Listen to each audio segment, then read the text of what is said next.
Atenção! Começa agora uma teleaula de matemática do ensino fundamental. Você vai assistir a teleaula de número 74. Bons estudos!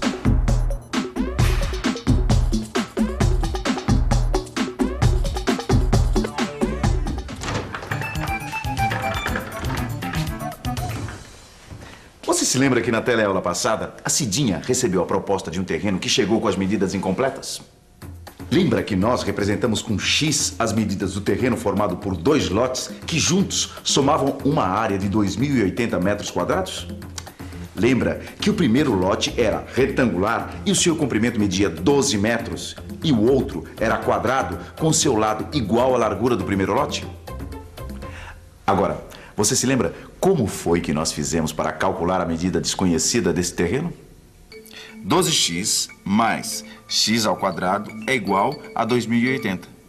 E você se lembra também que não foi possível resolver a equação do problema na teleaula passada porque nós não conhecíamos ainda o método usado para a resolução das equações completas do segundo grau. Então, a essa altura, eu acho que você já deve estar com uma certa desconfiança sobre o assunto da nossa teleaula de hoje. Hoje, você vai aprender a identificar e aplicar a fórmula de Bhaskara para a resolução de qualquer equação do segundo grau. E mais, você vai aprender a determinar a existência de soluções de uma equação do segundo grau usando o discriminante da equação. Agora, preste atenção porque nossa teleaula está começando. Cidinha, você já resolveu o tamanho do botão que a gente vai usar nessa blusa aqui para eu fazer a casinha? Hein, Cidinha? Cidinha, acorda, mulher, acorda! Desculpa, sócia, eu tava em outro. É, e onde você tava não tinha nem botão e nem blusa, né? Onde é que você estava, hein? Eu tô aqui pensando com os meus botões. Sabe de uma coisa, Cida? O Expedito não resolveu aquela equação de segundo grau referente ao problema do nosso terreno. Não? Não. O que ele fez, então? Quer saber o que ele fez? Ele apenas substituiu o X pelo número 40, só pra ver o que dava. Ah, e por acaso deu certo? Então, mas podia não dar. E aí, como é que eu ia fazer pra resolver o problema do terreno? Você tem razão. Nós precisamos de um método para resolver qualquer equação do segundo grau. Cadê? Onde é que tá esse método? Não sei. Aqui dentro está este método. Neste livro, o matemático hindu Bhaskara desenvolveu e apresentou o método para a resolução das equações completas do segundo grau. Até hoje, esse método é conhecido como fórmula de Bhaskara. O método foi desenvolvido baseado na ideia da resolução prática de uma equação do segundo grau, onde o primeiro membro é o quadrado de uma expressão e o segundo membro é um número. O quadrado de A vezes x mais B é igual a C. Bem, agora vamos resolver uma equação como a que acabamos de ver. Olha lá. 2x mais 1 ao quadrado igual a 25.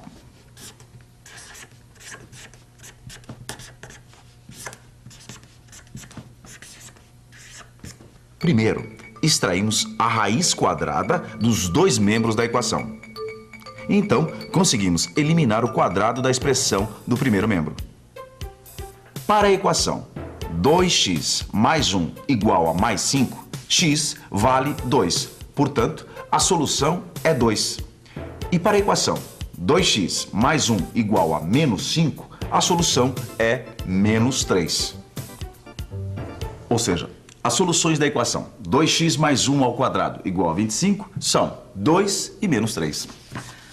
A resolução desse tipo de equação é muito simples. E se pudéssemos transformar o primeiro membro de uma equação do segundo grau, que é um trinômio, em um trinômio quadrado perfeito e em seguida fatorá-lo, poderíamos usar o mesmo método que acabamos de ver para resolver a equação.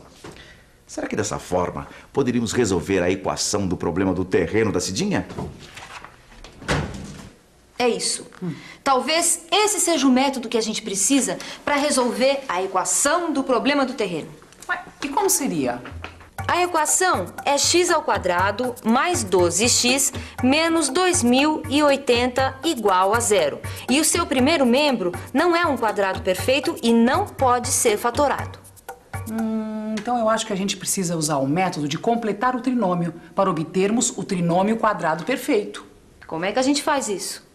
A equação do problema do terreno pode ser reescrita assim, passando o menos 2.080 para o segundo membro. Bom, o número que está faltando no primeiro membro para que ele seja um trinômio quadrado perfeito é o quadrado de 6, ou seja, o 36. Então, a gente pode somar 36 aos dois membros da equação para não alterar a igualdade. E assim, a gente pode extrair a raiz quadrada dos dois membros da equação. Desenvolvendo, conseguimos finalmente a solução da equação do problema do terreno, que pode ser 40 e menos 52. Certo, Cidinha? Certíssimo. As soluções da equação são 40 e menos 52. Certo? Mas a solução que serve para o problema é 40. Por quê? Por quê? Ora, porque o x, que é incógnita, tá? Representa a medida desconhecida. Portanto, não pode ser negativa, claro que não. Exatamente. Este método é tão bom que foi a partir dele que Bhaskara chegou à sua famosa fórmula. Baseado nesse método, Bhaskara generalizou e obteve a fórmula para resolver qualquer equação do segundo grau. Bhaskara escreveu que x é igual a menos b mais ou menos a raiz quadrada de b ao quadrado menos 4 vezes a vezes c. Tudo isso dividido por 2 vezes a. Mas o radicando b ao quadrado menos 4ac também pode ser representado pela letra grega delta e chamado discriminante da equação. E você sabe qual é a importância do discriminante delta na determinação das soluções? Bom, começa que a fórmula de Bhaskara pode ser escrita assim: x é igual a menos b mais ou menos a raiz quadrada de delta, tudo dividido por 2 vezes a.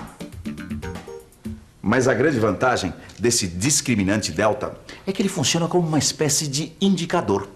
É como se esse discriminante delta fosse uma espécie de termômetro, que em vez de indicar a temperatura, indica as soluções reais da equação. Funciona assim. Como delta é o radicando de uma raiz quadrada, logo de índice par, podemos concluir: se delta for menor do que zero, a equação não tem soluções reais. Se delta for igual a zero, a equação tem uma solução real, pois a raiz quadrada de zero é zero. E a fórmula fica x igual a menos b sobre 2 vezes a. E finalmente, se delta for maior do que zero, a equação tem 2 soluções reais. Então, isso não é prático? Prático? Pelo que eu tô vendo aqui, isso aqui é uma mão na roda. Dá só uma olhada, Cida. Já pensou se eu tenho que resolver a equação x ao quadrado menos 3x mais 3 igual a zero? Então, a primeira coisa que eu faço é calcular o valor de delta, que é igual a b ao quadrado menos 4 vezes a vezes c. E calculando o valor do delta, olha só o que eu descubro: que o delta é menor do que zero. E se o delta é menor do que zero, esta equação não possui soluções reais. Maravilha! Coisa mais prática esse discriminante delta, porque descobrindo que essa equação não tem soluções reais, a gente não perde tempo nem trabalho. Agora deixa eu experimentar, hein? Vamos lá. Se eu tenho que calcular as soluções da equação 2x ao quadrado menos 7x mais 3 igual a zero, eu já começo calculando o valor de delta, que é igual a b ao quadrado menos 4ac. E calculando o valor do delta, eu descubro que o delta é maior do que zero. E como o delta é maior do que zero, a equação tem 2 soluções reais. Desse jeito dá gosto calcular as soluções desta equação, viu? Claro, a gente já sabe o que nos espera e não fica perdendo tempo à toa, né? Mas dá licença que eu tô curiosíssima para chegar no fim dessa história. Ou melhor, para conhecer as 2 soluções desta equação. Peraí. Usando a fórmula de Bhaskara, eu vou ter que x é igual a menos 7 mais ou menos raiz de 25, tudo isso sobre 2 vezes 2. Isso é igual a 7 mais ou menos 5 sobre 4. A primeira solução será obtida com x valendo 7 mais 5 sobre 4, igual a 12 sobre 4, que é igual a 3. 3 é uma das 2 soluções. E a segunda solução eu consigo com x valendo 7 menos 5 sobre 4, igual a 2 sobre 4, que é igual a 1/2. 1/2 é a outra solução. Ah, olha aqui, Cidinha, eu consegui, ó. 1/2 e 3 são as duas soluções desta equação. É isso. Só que eu acho que a melhor solução para nós duas aqui é voltar pro trabalho. Que tal? Ótimo. Então me ajuda aqui. Perfeito. E atenção, se liga aí que é a hora da revisão. Na teleaula de hoje, você aprendeu a reconhecer a fórmula de Bhaskara para resolver qualquer equação do segundo grau. Viu também como resolver uma equação do tipo ax mais b ao quadrado igual a c. E como completar um trinômio para obter um trinômio quadrado perfeito. Esse método foi no que Bhaskara se baseou para obter a fórmula que leva seu nome. Aprendeu ainda que o discriminante delta de uma equação possibilita saber se a equação tem uma, duas ou não tem soluções reais, sem determinar as soluções. Na próxima teleaula, você terá a oportunidade de aplicar a fórmula de Bhaskara para resolver equações do segundo grau. Por enquanto, você pode abrir o seu livro de estudos e aplicar tudo o que nós vimos hoje. Até lá, hein?